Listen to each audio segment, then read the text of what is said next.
Welcome back to Navigating the Healthcare System, Taking Control of Your Health. I'm Dr. Page, the best guy to see on the worst day of your life.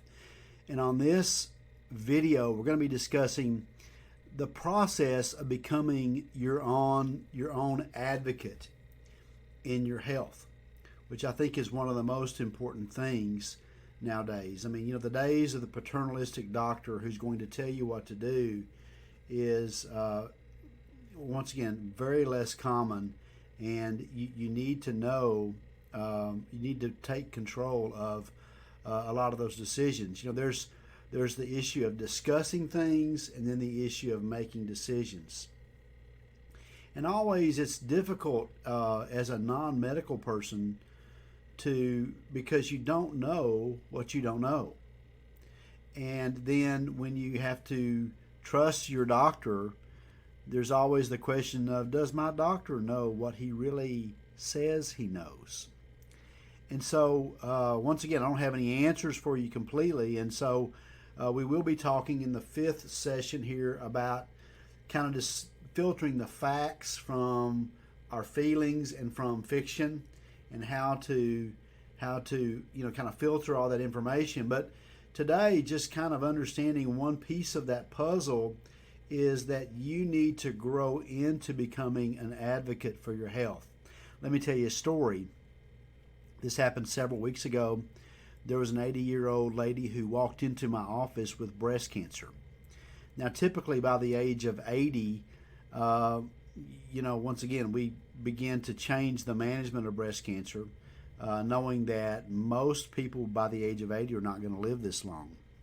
Well, this lady defied basically all of the expectations that we had. I mean, she was healthier than a horse, healthier than her doctor, by the way, and she was very active. She lived about an hour away from where she would be receiving treatment. And typically, in elderly patients, there are some people, as we discuss the options of breast cancer, as we discuss breast conservation versus mastectomy, a lot of elderly people will either just go for a mastectomy or just go for a local excision of the tumor without a lot of chemotherapy and radiation. Well, this lady, kind of defying my expectations, she opted at 80 years of age to have breast conservation, to save her breast, to have a lumpectomy, and go through 6 weeks of radiation. I never expected that from this lady.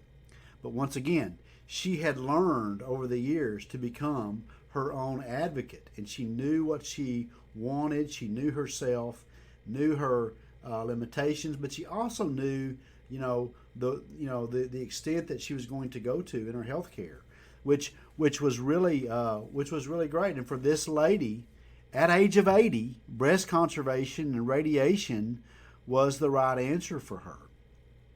And so, how do you begin to, move into this becoming a healthcare advocate? Or maybe perhaps even it's not about you. Maybe you're a caregiver for another person, maybe someone with Alzheimer's, dementia.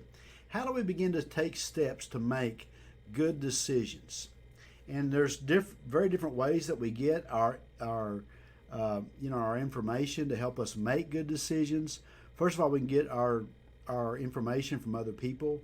Like, for example, sometimes people with breast cancer begin to ask around with their friends who've had breast cancer, and they begin to tell their experiences. We know that's not a really good way, because, once again, everybody's may have a positive or negative experience, but we typically in medicine, we look at thousands of people.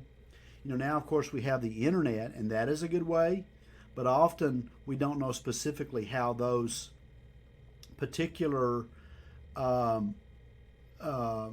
that particular information addresses our specific issues.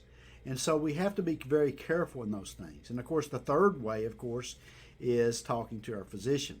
Now, in the next video, number 2 in the series, we'll be talking about building a healthcare team and the importance of that. But I think all three of those are important, but we need to know how to filter those and how to prioritize those as we're doing this. And so here's the action point I want to drive you to today. I want you to begin creating a journal, okay, where you maybe write down some of those stories that you hear about people that you talk to with maybe a similar health condition that you have, or and then begin to look on the internet. And then I want you, from that information, begin to filter out about 3 questions that you want to ask your physician when you see them about this health condition and these decisions that you have to make. Now, we don't want 50 different questions, okay? We want 3 specific questions. Like a good question is, doctor, what is the right decision that I should make, or what do you think is the best decision for me?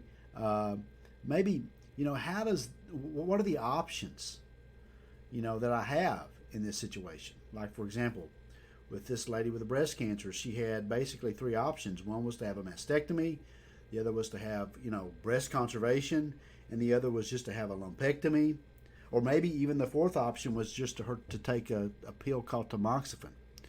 And so, understanding what the options are, and then understanding the pros and cons about those options is always the best thing. So that's where building a healthcare team is important.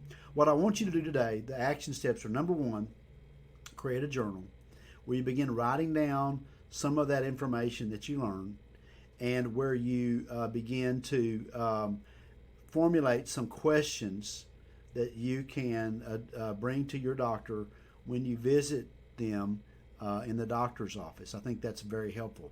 Now, that also we will discuss, I believe, in the 3rd series, is preparing for a doctor's visit. So you may need to jump there. Once again, you can use these videos as you need them. But remember that knowledge is power.